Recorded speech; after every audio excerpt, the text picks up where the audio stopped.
भगवान की इच्छा के बिना, जिसको हम सब कहते हैं उसकी इच्छा के बिना पत्ता तक हिलता नहीं है। तो जब हम ठाकुर के हो गए तो हमारा सर्वस्व इनका हो गया।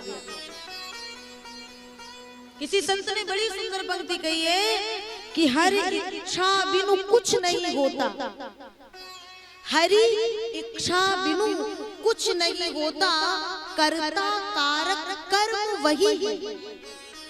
बहुत ध्यान से सुनिए, हरि इच्छा बिनु कुछ नहीं होता, कर्ता कारक कर्म वही है।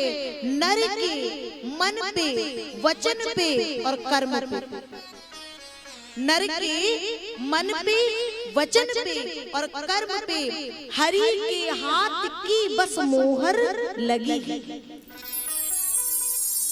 हरि के हाथ की बस मोहर लगी है। तिल भर ज्ञान जिसे दे उसके, तिल भर ज्ञान जिसे दे उसके। जिसको भगवान थोड़ी सी कृपा भी कर देते हैं और कृपा करके जरा सी समझ, जरा सा ज्ञान, जरा सी विद्वता दे देते हैं, वो किसी भी क्षेत्र में हो। ज्ञान का मतलब ये नहीं कि केवल शास्त्रों का ज्ञान, वो किसी भी क्षेत्र का ज्ञान हो। तो तिल भर ज्ञान जिसे दे उसके पथ में अहम की भीत खड़ी है।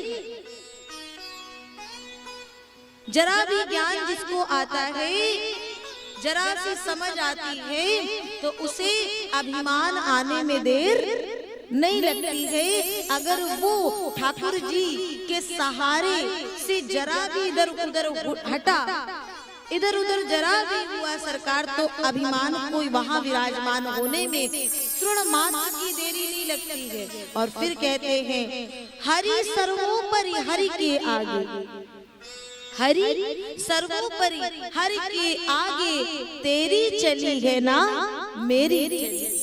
हरि सर्वोपर हरि के आगे तेरी चली ना मेरी चली है। तो सरकार गांठ बांध लेना कि करे करावे आपे आप, हम मानुष के कछु नाही हाथ।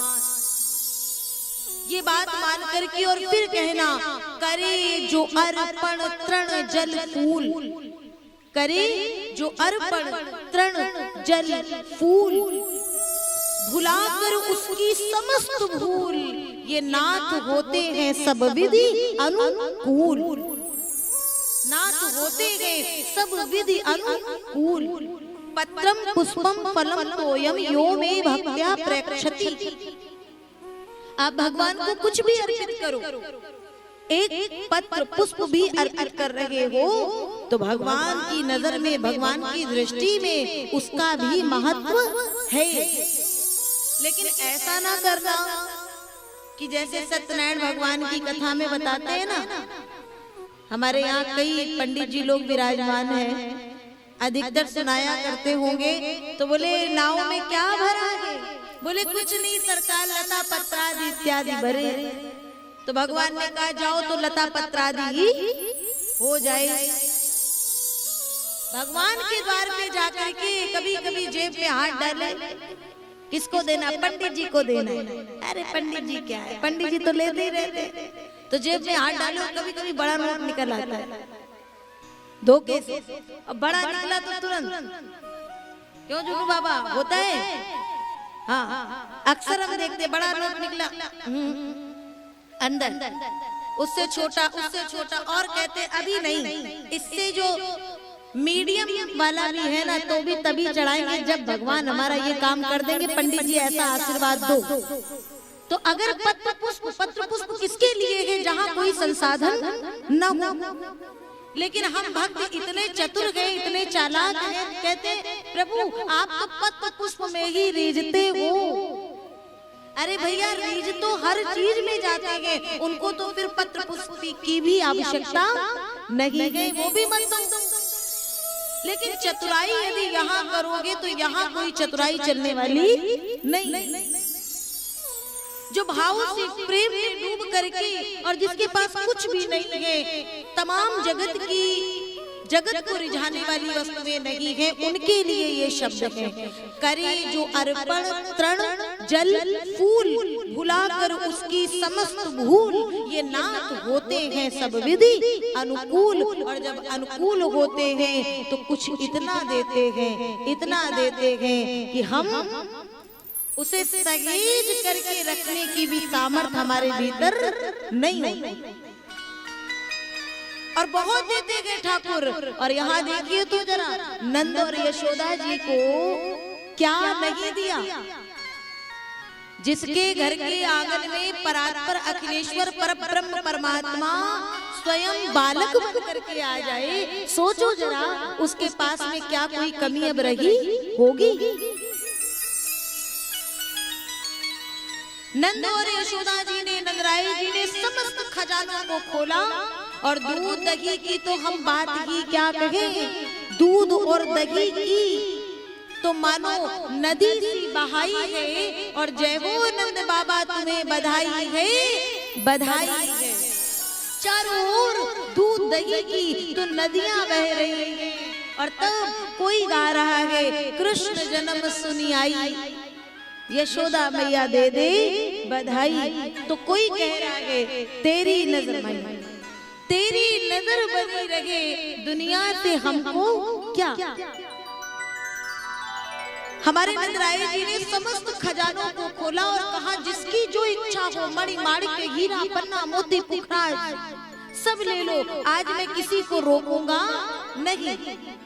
लेकिन एक बात बताओ जरा, बहुत ध्यान से सुनना। एक राजा ने अपने राज्य में घोषणा की कि मैंने एक सभा लगाई है और उस सभा को आप कोई भी नाम दे सकते हो।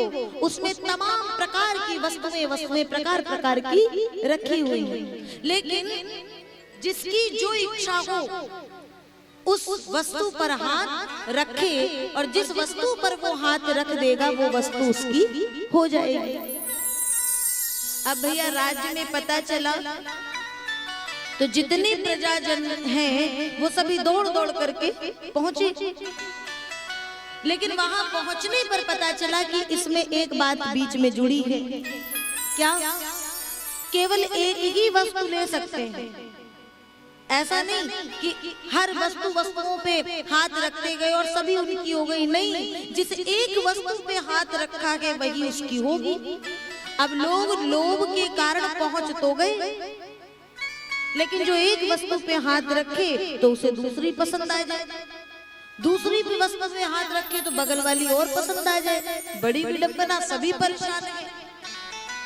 तो एक भक्त बड़ा परेशान है, वो विचार कर रहा है क्या करूं क्या ना करूं कि जिससे मुझे 2 4 5 वस्तुएं और मिल जाएं। तो अचानक एक विद्वान वहां से गुजरे, परेशान देख कर के उससे पूछते हैं, भैया क्या चल रहा है, मन में क्यों परेशान हो, मुखमंडल इतना दीन क्यों है। उसने अपनी मन की खिन्नता बताई। तो उस विद्वान ने, उस संत ने क्या कहा, एक काम करो ना, यहाँ कहीं ऐसा तो लिखा नहीं है कि जिसने ये कार्य का निर्णय किया है उसको नहीं ले सकते हो। तो कार्य का निर्णय किसने किया है? बोले राजा ने। तो एक काम करो, अगर राजा के ऊपर हाथ रख दोगे तो सारी वस्तुएं तुम्हारी हो जाएंगी। वो गया, सिंहासन पे राजा बैठा है और वो तुरंत सीढ़ी चढ़ चढ़ के गया और राजा के ऊपर हाथ रख दिया। राजा ने कहा, ये क्या है? बोले हमें तो आप पसंद है, मुझे आप चाहिए।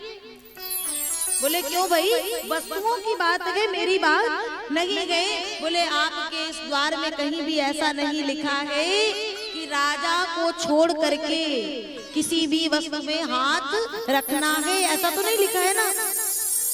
राजा भी चक्कर में पड़ गया, बोले हाँ चलना तो पड़ेगा। जब राजा जी चले तो उनके साथ जितनी वस्तुएं सब, पूरी बाजार खाली, पूरी बाजार खाली। और राज्य के लोग देखने में चकरा गए, मती भ्रमित हो गई, भैया ये क्या हुआ? बोले एक आया था सब ले गया। बोले वस्तु तो एक ही ले ली थी ना। बोले हाँ उसने एक ही ली। किसको? राजा को।